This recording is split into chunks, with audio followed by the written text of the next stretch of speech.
Hello, so we are continuing the chapter number 3 current electricity. और इस chapter में आज हम पढ़ेंगे ओम्स लॉ और उससे रिलेटेड कुछ इम्पॉर्टेंट टर्म्स। ओम्स लॉ काफ़ी इम्पॉर्टेंट लॉ है as per the electrical current flow. Ohm's law क्या कहता है कि अगर सपोज किसी पर्टिकुलर कंडक्टर के अक्रॉस आपने कोई इलेक्ट्रिक फील्ड अप्लाई कर रखा है। सपोज ये कंडक्टर है, आप देख सकते हैं this is a piece of conductor. इस पीस ऑफ कंडक्टर के अक्रॉस आपने क्या किया, कोई पोटेंशियल अप्लाई कर दिया जिसकी वजह से यहाँ पर इलेक्ट्रिक फील्ड क्रिएट हो रहा है। ठीक है। ओम्स लॉ ये कहता है कि अगर आपने किसी कंडक्टर के अक्रॉस कोई पोटेंशियल या वोल्टेज अप्लाई कर रखा है तो इससे जो करंट फ्लो होगी, इसकी वजह से यहाँ पर जो करंट फ्लो होगी, current I will flow. Current हमेशा कैसी फ्लो होगी, बैटरी के पॉजिटिव टर्मिनल से नेगेटिव टर्मिनल की तरफ। ठीक है। तो इससे जो करंट फ्लो होगी आई, वो करंट आई जो होगी वो प्रोपोर्शनल होगी इस वोल्टेज अप्लाइड के। इट मीन्स कि एक स्पेसिफिक अगर आपने कंडक्टर लिया हुआ है और अगर आपने टेम्परेचर कंडीशन और प्रेशर कंडीशन अराउंड द ये कंडक्टर के अराउंड जो टेम्परेचर और प्रेशर कंडीशंस जो है उसको अगर कांस्टेंट कर रखा है, मतलब सारी फिजिकल कंडीशंस को आपने कांस्टेंट कर रखा है, तो इस कंडक्टर से फ्लो होने वाली जो करंट है, इस कंडक्टर से फ्लो होने वाली जो करंट है वो अप्लाइड वोल्टेज पर डिपेंड करेगी। मतलब जितना ज़्यादा वोल्टेज आप अप्लाई करेंगे उतनी ज़्यादा करंट फ्लो होगी, जितना कम वोल्टेज अप्लाई करेंगे उतनी कम करंट फ्लो होगी। तो सिंपली ओम्स लॉ ये कहता है कि basically applied voltage is proportional to the current flowing. A current flowing is proportional to the applied voltage across the conductor while the physical condition remains constant. Physical conditions मैंने कह दिया, मतलब temperature भी constant रहे around the conductor, pressure condition भी constant रहे around the conductor. अगर ये कंडीशंस कांस्टेंट है तो definitely V is proportional to I। Ohm's law का स्टेटमेंट कहता है the physical conditions, temperature, mechanical strain, etc., remaining unchanged, the current flowing through the conductor is always directly proportional to the potential difference across it two ends. ठीक है। V is proportional to आई, जैसा मैंने आपसे कहा। और यहाँ पर जब प्रोपोर्शनलिटी का सिंबल हटाते हैं तो यहाँ पर एक प्रोपोर्शनलिटी कांस्टेंट लग जाता है R, और इस R को कहा जाता है it is the electrical resistance. तो ये क्या होता है, R is basically electric resistance. ठीक है। So its value depends upon the nature of the conductor and the dimension and the physical condition of the conductor। ये जो R है जिसे हम रेजिस्टेंस कह रहे हैं, ये किस पे डिपेंड करेगा, ये डिपेंड करता है नेचर ऑफ कंडक्टर पे। मतलब कंडक्टर किस नेचर का है, कौन सी क्वालिटी का है, किस पर्टिकुलर कॉम्बिनेशन मिक्सचर का है। ठीक है। सेकेंड थिंग, उस कंडक्टर की डायमेंशंस पर भी ये डिपेंड करता है। उस कंडक्शंस की लेंथ कितनी है, उसका क्रॉस सेक्शन एरिया कितना है, उस पर भी इस आर की वैल्यू क्या करेगी, डिपेंड करेगी। और फिजिकल कंडीशन पर भी आर डिपेंड करता है। मतलब किसी पर्टिकुलर कंडक्टर के अराउंड टेम्परेचर कितना है, ह्यूमिडिटी कितनी है, प्रेशर सिचुएशंस क्या है, तो उन सारी सिचुएशंस पर भी आर जो है रेजिस्टेंस डिपेंड करता है। बट यहाँ पर एक और इम्पॉर्टेंट टर्म कि आर की जो वैल्यू है वो अप्लाइड वोल्टेज पर और करंट फ्लोइंग पर डिपेंड नहीं करती। ऑब्वियसली करंट जो फ्लो हो रहा है वो रेजिस्टेंस पे डिपेंड करेगा, लेकिन रेजिस्टेंस करंट के फ्लो पे डिपेंड नहीं करेगा, और ना रेजिस्टेंस अप्लाइड वोल्टेज पर डिपेंड करेगा। रेजिस्टेंस जो होता है वो अप्लाइड वोल्टेज और करंट से पूरी तरह से किस तरह से होता है, इंडिपेंडेंट होता है। अब यहाँ पर अगर हम इसका ग्राफ देखें तो यहाँ पर हम, जैसा मैंने आपसे कहा कि V is proportional to I। ठीक है। मतलब जैसे जैसे V इंक्रीज़ होगा I भी इंक्रीज़ होगा। तो अगर हम इसका ग्राफ देखें ओम्स लॉ के रिस्पेक्ट में, तो इसका ग्राफ कैसा होगा, हमेशा एक लीनियर ग्राफ होगा, एक स्ट्रेट लाइन होगी जो लीनियरली इंक्रीज़ हो रही है विद रिस्पेक्ट टू V। और इस लाइन का जो स्लोप होगा, इस लाइन का जो स्लोप होगा, मतलब इस लाइन का जो स्लोप अगर हम कैलकुलेट करें V बाय आई, तो वो हमेशा क्या डिफाइन करेगा, वो डिफाइन करेगा रेजिस्टेंस को।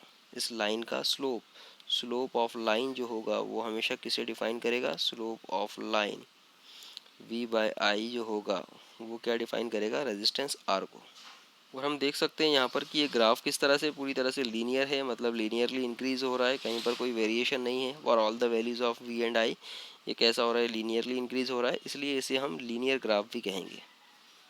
अब जो कंडक्टर्स होते हैं नॉर्मली, या फिर जो मटेरियल्स होते हैं, वो उसमें से बहुत सारे मटेरियल जो होते हैं वो ओम्स लॉ को फॉलो करते हैं और बहुत सारे मटेरियल्स ओम्स लॉ को फॉलो नहीं करते। मतलब किस तरह से कि अगर सपोज़ कोई कंडक्टर, हमने पीस ऑफ कंडक्टर लिया हुआ है, सपोज़ ये कोई कंडक्टर मटेरियल है, ये कंडक्टर मटेरियल के अक्रॉस जैसा अभी हमने कहा कि वोल्टेज हम इंक्रीज़ करेंगे तो करंट इंक्रीज़ होगी। तो कुछ एक पर्टिकुलर कंडक्टर्स ऐसे होते हैं जो इस तरह से ओम्स लॉ को फॉलो करते हैं कि जैसे जैसे आप वोल्टेज इंक्रीज़ करेंगे करंट भी इंक्रीज़ होती जाएगी।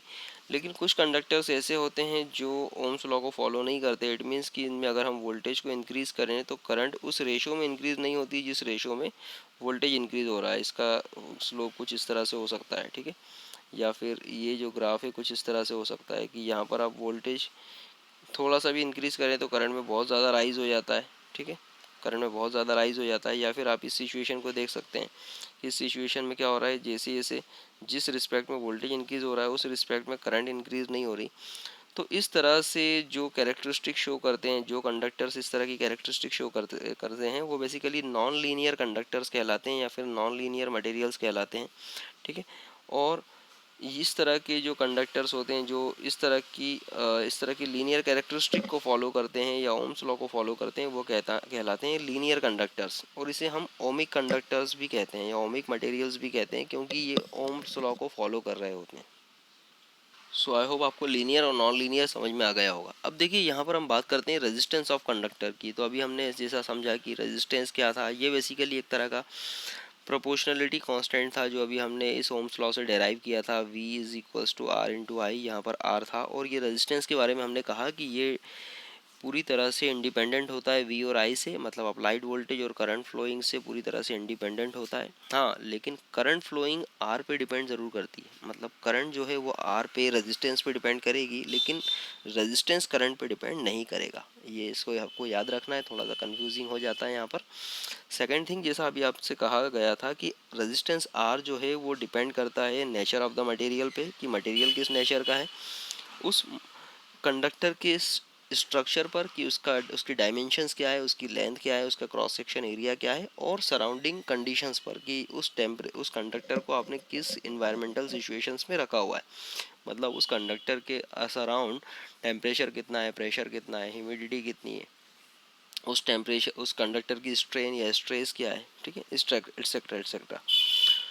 सो रेजिस्टेंस ऑफ द कंडक्टर को अगर हम डिफाइन करें, so resistance of the conductor is defined as a ratio of potential difference applied across the conductor. अब ये कहाँ से आ रहा है, तो ऑब्वियसली ये अभी हमने जस्ट जो फार्मूला देखा V is equals to R I, तो यहीं से अगर हम थोड़ा सा R की वैल्यू कैलकुलेट करें तो R की वैल्यू हो जाएगी R is equals to V by आई।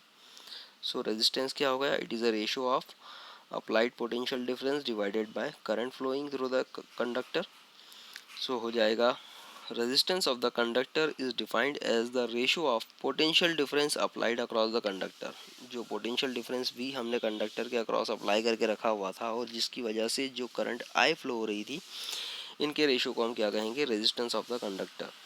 और रेजिस्टेंस ऑफ द कंडक्टर को अगर हम यूनिट को देखें तो इसकी यूनिट होती है ओम, इसकी यूनिट होती है ओम, जिसे हम नॉर्मली इस तरह के सिंबल से शो करते हैं, ठीक है, ओम, ठीक है। इस ओम की वैल्यू क्या होगी, तो ऑब्वियसली यहाँ पे V अगर 1 वोल्ट हो जाए और करंट की वैल्यू 1 एम्पियर हो जाए तो डेफिनेटली रेजिस्टेंस होगा 1 ओम। तो हम कह सकते हैं कि resistance of the conductor is said to be 1 ohm. किसी भी रेजिस्टेंस या किसी भी कंडक्टर के रेजिस्टेंस की वैल्यू 1 ओम कब होगी, जब हम उसके अक्रॉस 1 वोल्ट अप्लाई करेंगे और उसकी वजह से 1 एम्पियर करंट फ्लो होगी। So resistance of the conductor is said to be 1 ohm if 1 ampere of the current flows through it, 1 ampere of the current flows through it when the potential difference of 1 volt applied across it। Clear. अब देखिए यहाँ पर जैसे resistance की हम बात करते हैं तो रेजिस्टेंस बेसिकली एक तरह का अपोजिशन होता है। इट मीन्स कि रेजिस्टेंस ऑफ द मटेरियल जो होता है वो उस मटेरियल से फ्लो होने वाली करंट का अपोज करता है, ठीक है। रेजिस्टेंस क्या होता है, एक तरह की अपोजिंग कैरेक्टरिस्टिक है किसी मटेरियल की। तो ये अपोजिंग कैरेक्टरिस्टिक एक्चुअल में आ कहाँ से रही है, तो अभी जस्ट इसके पहले लेक्चर में हमने पढ़ा था कि जब भी किसी पर्टिकुलर मटेरियल के अक्रॉस हम कोई पोटेंशियल डिफरेंस अप्लाई करते हैं या फिर कोई वोल्टेज अप्लाई करते हैं तो उसके जो फ्री इलेक्ट्रॉन्स होते हैं जो रैंडम मोशन कर रहे होते हैं वो ड्रिफ्ट वेलोसिटी एक्वायर करते हैं, एसेलरेट होते हैं और ड्रिफ्ट वेलोसिटी एक्वायर करते हैं। और ड्रिफ्ट वेलोसिटी एक्वायर करने पर वो क्या, उसके बाद क्या होता है, वो किसी पर्टिकुलर एटम से जाकर कोलाइड भी हो सकते हैं, किसी एटम से भी कोलाइड हो सकते हैं या फिर इलेक्ट्रॉन से भी कोलाइड हो सकते हैं। इस तरह का जो कोलिजन था वो कहीं ना कहीं उस इलेक्ट्रॉन्स के फ्लो को रिस्ट्रिक्ट कर रहा था, उस इलेक्ट्रॉन के फ्लो को अपोज कर रहा था। ठीक है, कि अगर कोई पर्टिकुलर, कि अगर हम यहाँ पर देखें, सपोज ये कोई कंडक्टर है, इस कंडक्टर के अक्रॉस जितनी भी इलेक्ट्रिक फील्ड है, सपोज ये कोई कंडक्टर है, इस कंडक्टर के अक्रॉस जो इलेक्ट्रिक फील्ड है क्रिएट हो रहा है यहाँ पर, ठीक है, जिसकी वजह से यहाँ पर एक फोर्स क्रिएट हुआ था, जिसकी वजह से इलेक्ट्रॉन मोशन कर रहा था। और ये सब किसकी वजह से हो रहा था? ये सब हो रहा था इस अप्लाइड पोटेंशियल डिफरेंस की वजह से। तो हम नॉर्मली कहते हैं कि अगर हमने किसी पर्टिकुलर कंडक्टर के अक्रॉस जब पोटेंशियल डिफरेंस अप्लाई किया था, तो इस इलेक्ट्रॉन ने जो वेलोसिटी एक्वायर की थी, ठीक है, एक्सेलरेट हुआ था, और जो वेलोसिटी एक्वायर की थी उसे हमने कहा ड्रिफ्ट वेलोसिटी। और इस ड्रिफ्ट वेलोसिटी की वजह से जब वो मोशन कर रहा था, तो इस दौरान इस कंडक्टर में इसके जो नंबर ऑफ एटम्स हैं, उन एटम्स ऑब्वियसली वो क्या थे? पॉजिटिव आयंस थे, और उन पॉजिटिव आयंस से ये इलेक्ट्रॉन क्या करता है? जाकर कोलाइड होता है। तो ये जो कॉलिजन था, ये कहीं ना कहीं इलेक्ट्रॉन के फ्लो को रिस्ट्रिक्ट कर रहा था। तो ये जो रिस्ट्रिक्शन है किसी मटेरियल में इलेक्ट्रॉन के फ्लो का, क्योंकि इलेक्ट्रॉन का फ्लो ही तो करंट को डिफाइन कर रहा था। सो करंट के फ्लो का को जो रिस्ट्रिक्ट कर रहा है, वो बेसिकली क्या है? Collision of the electron through the atoms या पॉजिटिव आयंस। तो ये जो कोलिजन ही बेसिकली क्या शो करता है? रेजिस्टेंस शो करता है, या फिर कोलिजन ही रेजिस्टेंस क्रिएट करता है इलेक्ट्रॉन्स के फ्लो में या फिर करंट के फ्लो में।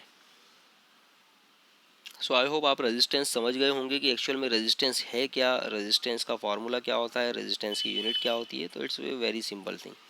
अब यहाँ पर एक और इम्पॉर्टेंट टर्म आती है, दैट इज़ रेजिस्टिविटी। अब ये रेजिस्टिविटी क्या है? तो देखिए, इसके पहले जस्ट हमने कहा था कि रेजिस्टेंस जो होता है वो किसी पर्टिकुलर कंडक्टर के स्ट्रक्चर पर या उसकी डायमेंशन पे भी डिपेंड करता है। तो हमें पता है हमेशा कि जो कंडक्टर होता है, उस कंडक्टर की लेंथ के अगर सपोज एल है, सो रेजिस्टेंस ऑफ द कंडक्टर जो है वो हमेशा लेंथ के प्रोपोर्शनल होगा। मतलब किसी कंडक्टर की लेंथ जितनी ज़्यादा होगी, उसका रेजिस्टेंस उतना ज़्यादा होगा। So it is directly proportional to the length of conductor, R is proportional to I. इसके अलावा एक और इम्पॉर्टेंट टर्म होती है उस कंडक्टर का क्रॉस सेक्शन एरिया। अगर सपोज ये कंडक्टर है, तो इस कंडक्टर का जो भी क्रॉस सेक्शन एरिया होगा, क्रॉस सेक्शन एरिया ए, ठीक है, तो इस क्रॉस सेक्शन एरिया ए के इन्वर्सली प्रोपोर्शनल होगा रेजिस्टेंस।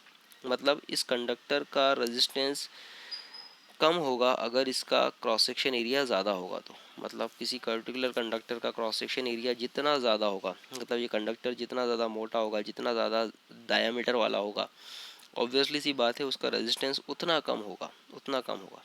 ठीक है, so R is inversely proportional to A, या area of the cross section of conductor. अब अगर हम इन दोनों स्टेटमेंट्स को मिला दें, इसको और इसको, तो ऑब्वियसली यहाँ पर एक नया स्टेटमेंट में हमें मिलता है R is proportional to the L by A. और यहाँ से अगर हम प्रोपोर्शनलिटी का सिंबल हटाएं, तो यहाँ पर हमें एक नया पैरामीटर मिलता है, दैट इज़ रो। वो इस रो को ही हम कहते हैं रेजिस्टिविटी। रेजिस्टिविटी, सो रो क्या है? बेसिकली रेजिस्टिविटी, या इसे हम स्पेसिफिक रेजिस्टेंस भी कहते हैं। ठीक है, so where the constant of proportionality rho is called the electrical resistivity और स्पेसिफिक रेजिस्टेंस। इसकी जो वैल्यू होगी वो बेसिकली डिपेंड करेगी नेचर ऑफ द मटेरियल पे। So its value depends upon the nature of the material of conductor and temperature. तो resistivity की value depend करेगी टेम्परेचर पर और नेचर ऑफ द मटेरियल पर। अब देखिए, रेजिस्टिविटी को अगर हम कैलकुलेट करना चाहें कि रेजिस्टिविटी की वैल्यू कितनी होगी, तो यहाँ से हम देखिए निकाल सकते हैं। अगर हम सपोज़ इस एल की वैल्यू को भी 1 रख दें, ए की वैल्यू को भी यूनिटी रख दें, तो यहाँ पर क्या हो जाएगा? आर इज़ इक्वल टू रो। ठीक है, तो कितना सिंपल है। अगर आपने पुटअप किया L is equal to 1, A is equal to 1, इसका मतलब क्या हुआ कि सपोज़ आपने कोई ऐसा कंडक्टर लिया हुआ है जिसका एरिया भी 1 स्क्वायर मीटर है, ठीक है, और जिसकी लेंथ भी कितनी है? 1 मीटर है। ठीक है, मतलब लेंथ भी यूनिटी और क्रॉस सेक्शन एरिया भी 1 स्क्वायर मीटर है। तो उस केस में इसका जो रेजिस्टेंस होगा वो किसके इक्वल होगा? रेजिस्टिविटी के इक्वल होगा।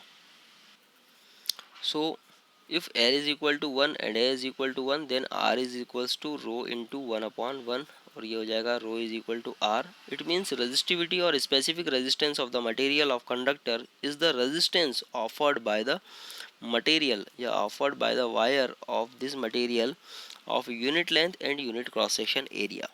ठीक है, अब अगर रजिस्टिविटी की हम यूनिट की बात करें, तो रजिस्टिविटी की यूनिट हम कैलकुलेट कर सकते हैं। तो देखिए, रजिस्टिविटी का जो फार्मूला था हम यहाँ से कैलकुलेट कर सकते हैं। रजिस्टिविटी का फार्मूला क्या हो जाएगा? अगर हम रो को इधर रख दें और इसको शिफ्ट कर दें एरिया को, तो ये हो जाएगा R into A by L. ठीक है, अब हमें पता है rho is equal to R into A by L.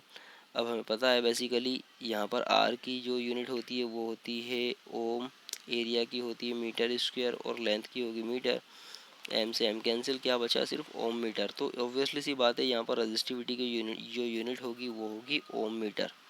Resistivity की यूनिट भी हमें यहाँ पर मिल गई, that is ohm metre. So I hope आपको रजिस्टिविटी जो है वो पूरी तरह से क्लियर हो गई होगी। अब चलिए एक छोटा सा न्यूमेरिकल देखते हैं, रजिस्टिविटी पर ही बेस्ड है।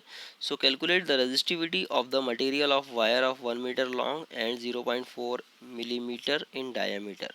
कोई मटेरियल है जिसकी लेंथ या कोई वायर है जिसकी लेंथ 1 मीटर है और उसका क्रॉस सेक्शन एरिया 0.4 मिलीमीटर है। तो हमें उसकी रजिस्टिविटी पता करनी है, जबकि उसका रेजिस्टेंस जो है वो 2 ओम का हमें दिया हुआ है। तो देखिए हमें आर की वैल्यू दी हुई है 2 ओम, एल की वैल्यू 1 मीटर और डायमीटर ऑफ द वायर दिया हुआ है हमें 0.4 मिलीमीटर। अब मिलीमीटर को मीटर में कन्वर्ट अगर हम करेंगे तो 10⁻³ से मल्टीप्लाई करना होगा। सो 0.4 मल्टीप्लाइड बाय 10⁻⁻3, ठीक है, या सॉरी इसको इस तरह से मैं लिखूँ 0.4 इंटू 10⁻⁻3, और अगर हम इसको सॉल्व करेंगे तो ये हो जाएगा 4 इंटू 10⁻⁻4। तो इसलिए यहाँ पर डायरेक्टली लिखा हुआ है 4 into 10⁻⁻4। Is it clear? So यहाँ पर अब एरिया की अगर हम कैलकुलेशन करें कि क्रॉस सेक्शन एरिया क्या होगा उस वायर का, तो एरिया का फार्मूला होता है पाई आर स्क्वायर, या फिर अगर हम डायमीटर के फॉर्म में लिखे तो ये हो जाएगा पाई डी स्क्वायर बाय 4। ये फार्मूला हो गया। यहाँ पर डायमीटर हमें ऑलरेडी दिया हुआ है, डायमीटर की वैल्यू हमने पुटअप कर दी, ठीक है, और 1/4 पाई। अब यहाँ पर जब हम इसे सॉल्व करेंगे तो हमें एरिया की वैल्यू मिल जाएगी 4 पाई 10⁻⁻8 मीटर स्क्वायर मीटर। अब देखिए यहाँ से रेजिस्टेंस का फार्मूला है हमारे पास R is equal to rho into L upon A. यहाँ से हमें रजिस्टिविटी कैलकुलेट करना है, तो रजिस्टिविटी का फार्मूला हो जाएगा, ए को इधर शिफ्ट किया, R इंटू ए, एल इधर गया, डिवाइडेड बाय एल। तो R की वैल्यू दी हुई है हमें, एल की वैल्यू भी दी हुई है 1 मीटर, और एक एरिया की वैल्यू अभी हमने जस्ट कैलकुलेट की। तो हमने सारी वैल्यूज़ को यहाँ पर पुटअप किया और फाइनली आंसर इसका आएगा 2.153 इंटू 10⁻⁷ ओम मीटर। तो इस तरह से हमने इस मटेरियल की रजिस्टिविटी कैलकुलेट कर ली है, ठीक है। अब देखिए रजिस्टिविटी, हमने रेजिस्टेंस पढ़ा, रजिस्टिविटी पढ़ा। अब इसी से रिलेटेड दो और इम्पॉर्टेंट टर्म आती है जो किसी पर्टिकुलर कंडक्टर की इस क्वालिटी को बताती है कि कितनी अच्छी करंट अपने में से फ्लो कर सकता है। देखिए रेजिस्टेंस तो क्या शो कर रहा था कि कितना ज़्यादा अपोजिशन होगा किसी पर्टिकुलर कंडक्टर से करंट के फ्लो का, कि अगर किसी पर्टिकुलर कंडक्टर से अगर करंट फ्लो हो रही होगी तो उसमें अपोजिशन कितना होगा करंट का, ठीक है। इसी तरह से कोई कंडक्टर कितना अच्छा करंट फ्लो कर सकता है, इसे डिफाइन करेंगे हम दो इंपॉर्टेंट पैरामीटर से, उसके कंडक्टेंस और कंडक्टिविटी से। सो कंडक्टेंस क्या होता है? Conductance basically is just the inverse of resistance. So reciprocal of resistance of the conductor is called its conductance. अगर हम बात करें कि रेजिस्टेंस का इन्वर्सली, इन्वर्स क्या होगा रेजिस्टेंस का, रेसिप्रोकल क्या होगा, तो रेजिस्टेंस का रेसिप्रोकल कहलाता है कंडक्टेंस। इसकी यूनिट क्या होगी? रेजिस्टेंस की यूनिट होती है ओम, तो ऑब्वियसली कंडक्टेंस की यूनिट होगी ओम इनवर्स। ओम इनवर्स, या इसे हम मो भी बोलते हैं, इसको उल्टा पढ़ेंगे हम इस तरह से MHO मो, मो, तो इसकी यूनिट को हम मो भी कहते हैं, या फिर इसको नॉर्मली SI यूनिट में इसे हम सीमेन भी कहते हैं, सीमेन। सो ये हो गया conductance. So conductance is just reciprocal of resistance. इसी तरह से कंडक्टिविटी की अगर हम बात करेंगे तो कंडक्टिविटी जो होगी क्या होगी? It is a reciprocal of resistivity. So resistivity का जो रेसिप्रोकल होगा वो क्या कहलाएगा? Conductivity. So reciprocal of resistivity of the material of conductor is called the conductivity and it is denoted by the sigma। ये क्या हो गया? Sigma. So sigma is equal to हो गया 1/ρ, 1/ρ। अब इसी तरह से ऑब्वियसली सी बात है, अगर हम रेजिस्टिविटी की बात करें तो रेजिस्टिविटी का जो फार्मूला था या फिर रेजिस्टिविटी का जो यूनिट थी वो था ओम मीटर। तो ऑब्वियसली कंडक्टिविटी की जो यूनिट हो जाएगी वो हो जाएगी ohm inverse metre inverse, ohm inverse metre inverse. Clear? तो ये थे हमारे कंडक्टिविटी और रेजिस्टिविटी, दो काफ़ी इंपॉर्टेंट टर्म हैं इलेक्ट्रिकल करंट फ्लो से रिलेटेड, या मटेरियल की क्वालिटी को शो करने के लिए कि अपने में से कितना अच्छा करंट फ्लो कर सकता है, ठीक है। अब देखिए हमने जब रेजिस्टिविटी की बात की तो हमने कहा था कि रेजिस्टिविटी जो है वो डिपेंड करती है नेचर ऑफ द मटेरियल पे और टेम्परेचर पे। तो अब देखते हैं कि temperature, nature of the material मतलब मटेरियल नेचर में कैसा है, मतलब वो कंडक्टर है या फिर कोई अलॉय है या फिर सेमीकंडक्टर है या फिर इंसुलेटर है। और अगर इस तरह के अलग अलग कैटेगरी के मटेरियल हैं तो इन पर टेम्परेचर का इफेक्ट क्या होता है, और ऑब्वियसली टेम्परेचर का जो इफेक्ट होगा वो कहीं ना कहीं उसकी रेजिस्टिविटी को वेरी करेगा। तो चलिए हम वन बाय वन देखते हैं। सबसे पहले हम बात करेंगे temperature dependence of the resistivity of the metallic conductor. अगर हम बात करें मेटलिक कंडक्टर्स की, मेटल्स की, ठीक है, तो मेटलिक कंडक्टर्स की जो रेजिस्टिविटी होती है वो टेम्परेचर के साथ बढ़ती है। मतलब जैसे जैसे टेम्परेचर बढ़ता जाएगा, टेम्परेचर बढ़ता जाएगा, वैसे वैसे रेजिस्टिविटी भी क्या होती जाएगी, इंक्रीज़ होती जाएगी। मतलब करंट का अपोजिशन भी बढ़ता जाएगा। किसी पर्टिकुलर कंडक्टर, कोई मेटलिक कंडक्टर है, उसके अक्रॉस आप जैसे जैसे टेम्परेचर इंक्रीज़ करते जाएंगे, कोई मेटलिक कंडक्टर के अक्रॉस जैसे जैसे हम टेम्परेचर इंक्रीज़ करते जाएंगे, टेम्परेचर को इंक्रीज़ करेंगे, तो इससे फ्लो होने वाली करंट का अपोजिशन भी क्या होगा, बढ़ता जाएगा, बढ़ता जाएगा। ठीक है। हम कहेंगे कि इसका रेजिस्टेंस भी कॉन्स्टेंटली क्या हो रहा है, इंक्रीज़ हो रहा है। और ऑब्वियसली रेजिस्टेंस अगर इंक्रीज़ हो रहा है, इट मीन्स इसकी रेजिस्टिविटी भी इंक्रीज़ हो रही है। और अभी आपको याद आ रहा होगा, मैंने आपसे कहा था कि एक्चुअल में प्रैक्टिकली रेजिस्टेंस होता क्या है। तो मैंने आपसे कहा था कि जब इलेक्ट्रॉन्स ड्रिफ्ट वेलोसिटी एक्वायर करते हैं और वो जब फ्लो करते हैं, तो जो वो एटम्स से कोलाइड होते हैं, तो उनका एटम से जो कोलिजन होता है वो कहीं ना कहीं उनके फ्लो को अपोज करता है, उनके फ्लो को रिस्ट्रिक्ट करता है, और यही एक्चुअल में रेजिस्टेंस होता है। तो इसी तरह से अगर हम बात करें कि उस इलेक्ट्रॉन का या किसी पर्टिकुलर चार्ज पार्टिकल का ड्रिफ्ट वेलोसिटी अगर अफेक्ट हो रही है, उसका मोशन अफेक्ट हो रहा है, तो कहीं ना कहीं उसका रिलैक्सेशन टाइम भी अफेक्ट हो रहा है। क्योंकि रिलैक्सेशन टाइम क्या था, जब किसी पर्टिकुलर चार्ज ने कोई वेलोसिटी, ड्रिफ्ट वेलोसिटी एक्वायर की, तो कोलाइड होने के पहले पहले का जो टाइम जिसमें वो फ्री मोशन कर रहा होता है, वही कहलाती है ड्रिफ्ट वेलोसिटी। तो ऑब्वियसली सी बात है, अगर अपोजिशन बढ़ेगा तो ड्रिफ्ट वेलोसिटी जो होगी वो धीरे से रिड्यूस होगी, और उसका रिलैक्सेशन टाइम भी रिड्यूस होगा। उसका रिलैक्सेशन टाइम भी क्या होगा, रिड्यूस होगा। मतलब बहुत जल्दी उसको अपोजिशन मिल जाएगा, मतलब बहुत कम टाइम के लिए वो फ्री मूव करेगा। तो इसी तरह से हम कह सकते हैं कि रेजिस्टिविटी जैसे जैसे इंक्रीज़ होगी, उसका रिलैक्सेशन टाइम कम होगा। तो यहाँ पर रेजिस्टिविटी और रिलैक्सेशन टाइम के रिलेशन में एक फार्मूला है, rho is equals to M upon N E square by tau. यहाँ पर टाउ क्या है, tau is a relaxation time, E is a charge on the electron, N is a number of electron, M is a mass of the electron, and rho is a resistivity. So in terms of the relaxation time, the resistivity of the material of the conductor is given by this equation. अब यहाँ पर हमें clear दिख रहा है कि rho is inversely proportional to tau. मतलब जो रेजिस्टिविटी है वो रिलैक्सेशन टाइम के जस्ट इन्वर्सली प्रोपोर्शनल है। मतलब जैसे जैसे टेम्परेचर बढ़ेगा रेजिस्टिविटी बढ़ेगी, टेम्परेचर बढ़ेगा तो रेजिस्टिविटी बढ़ेगी, रेजिस्टिविटी बढ़ेगी तो टाउ क्या होगा, कम होगा, रिलैक्सेशन टाइम कम होगा। और रिलैक्सेशन टाइम कम हो रहा है मतलब जो चार्जेस हैं वो बहुत कम टाइम के लिए फ्री मोशन कर रहे हैं, और चार्जेस कम टाइम के लिए फ्री मोशन करेंगे मतलब कहीं ना कहीं करंट का फ्लो यहाँ पर अपोज होगा या करंट का फ्लो रिस्ट्रिक्ट होगा। अब रेजिस्टिविटी का variation with respect to temperature किस हिसाब से होगा, तो उसके लिए एक छोटा सा फार्मूला है। सपोज कंसिडर कीजिए कि एक टेम्परेचर 0 डिग्री सेंटीग्रेड पर या 0 डिग्री सेल्सियस पर जो रेजिस्टिविटी थी, सपोज रो ज़ीरो थी, और एक पर्टिकुलर टेम्परेचर θ डिग्री सेंटीग्रेड पर जो रेजिस्टिविटी हो गई वो सपोज रो हो गई। तो इस रेजिस्टिविटी में जो होने वाला डिफरेंस है वो बेसिकली डिफाइन किया जाएगा, rho is equals to rho zero into 1 + alpha यहाँ पर अल्फ़ा क्या है, alpha is called the temperature coefficient of resistivity. Alpha को हम कहते हैं temperature coefficient of resistivity. So इसकी जो वैल्यू होती है वो बहुत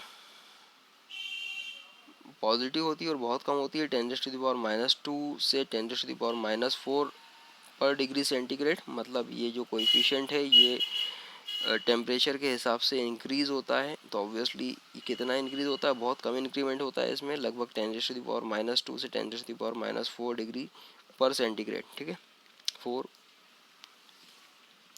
सो यहाँ पर रजिस्टिविटी और एक छोटा सा ग्राफ है, आप देख सकते हैं यहाँ पर रजिस्टिविटी और टेम्परेचर के बीच में। ये बेसिकली शो कर रहा है कि जैसे जैसे टेम्परेचर इंक्रीज़ होगा रजिस्टिविटी भी इंक्रीज़ होगी। इस तरह का ग्राफ जो दिया जाता है वो बेसिकली कंडक्टर्स के लिए दिया जाता है या फिर मेटलिक कंडक्टर्स के लिए दिया जाता है। ये बेसिकली शो कर रहा है यहाँ पर कि किस पर्टिकुलर रेशो में यहाँ पर टेम्परेचर इंक्रीज़ होगा और रजिस्टिविटी उसके रिस्पेक्ट में इंक्रीज़ होगी। अब अगर हमने रेजिस्टिविटी की बात की है तो ऑब्वियसली सी बात है हम रेजिस्टेंस की बात भी करेंगे, क्योंकि हमें पता है रेजिस्टेंस और रेजिस्टिविटी का काफ़ी क्लोज रिलेशन है। तो यहाँ पर ऑब्वियसली सी बात है, जिस तरह से हमने देखा था कि सपोज़ टेम्परेचर 0 डिग्री सेंटीग्रेड पर रेजिस्टिविटी रो ज़ीरो थी, उसी तरह से हमने कंसिडर किया कि सपोज़ 0 डिग्री सेंटीग्रेड पे रेजिस्टेंस की वैल्यू R0 है और एक थीटा डिग्री सेंटीग्रेड पे रेजिस्टेंस की वैल्यू सपोज आर है, तो उसका रिलेशन भी हम दे सकते हैं, R is equal to R01 plus alpha into theta.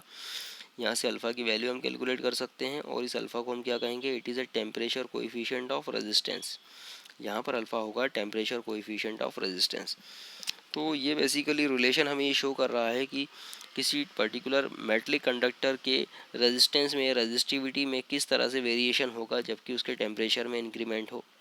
ठीक है, और टेम्परेचर में वेरिएशन कौन शो कर रहा है, यहाँ पर थीटा। अब इसी तरह से अगर हम बात करें अलॉयज़ की, अलॉयज़ हमें पता है बहुत सारे अलॉयज़ हमें पता है बहुत सारे कंपोनेंट्स का कॉम्बिनेशन होता है। तो यहाँ पर जब हम अलॉय की बात करते हैं तो अलॉय की in case of an alloy such as a nichrome resistivity is very large. किसी भी अलॉय की क्या होती है, रेजिस्टिविटी बहुत ज़्यादा होती है, फॉर एग्जांपल नाइक्रोम। और ये टेम्परेचर पे बहुत कम डिपेंड करती है। रेजिस्टिविटी तो बहुत ज़्यादा होती है किसी भी अलॉय की, लेकिन ये टेम्परेचर पर बहुत कम डिपेंड करती है। मतलब टेम्परेचर में होने वाले वेरिएशन का इफेक्ट अलॉयज़ पर नॉर्मली नहीं होता।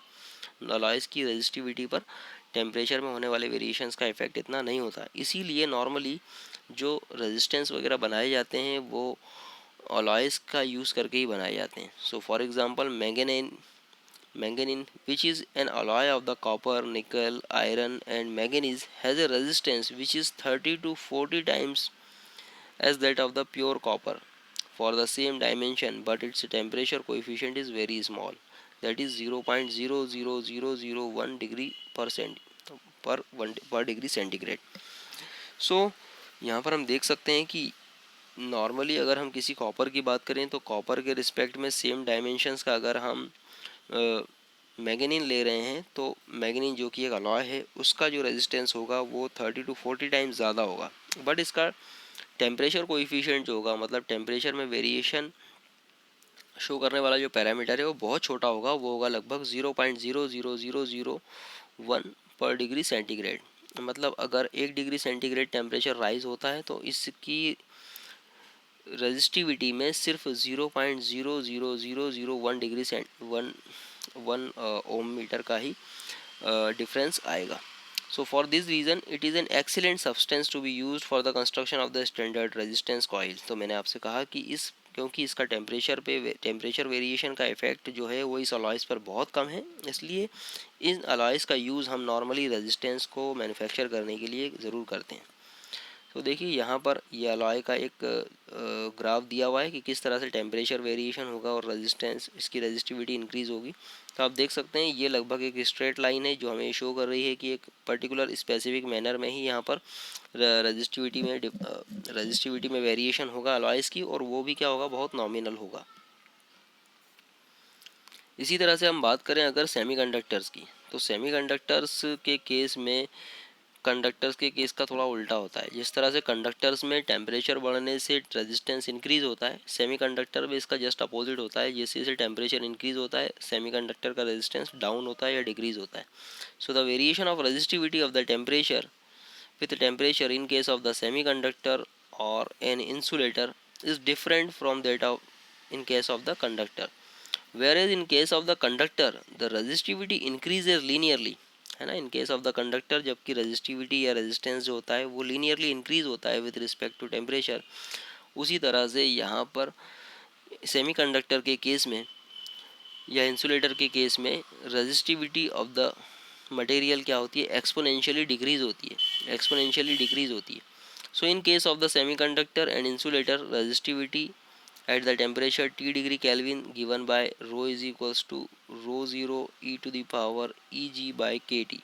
ठीक है, तो अगर हम बात करें किसी सेमीकंडक्टर की या इंसुलेटर की तो उस केस में उसकी resistivity with respect to temperature दी जाएगी दिस फॉर पर्टिकुलर फार्मूले से। यहाँ पर रो 0 क्या है, it is the resistivity at the 0 degree centigrade.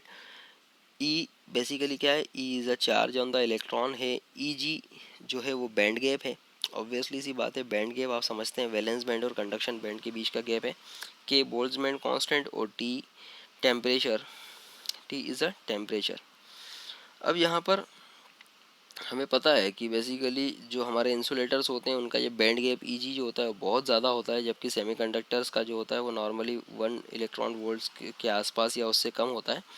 तो यहाँ पर हम कह सकते हैं कि resistivity of the semiconductor material जो होती है वो विथ रिस्पेक्ट टू टेम्परेचर थोड़ी जल्दी वेरी करेगी, ठीक है, या जबकि इंसुलेटर्स की थोड़ी सी देर से वेरी करेगी या फिर बहुत ज़्यादा अफेक्ट नहीं होगी।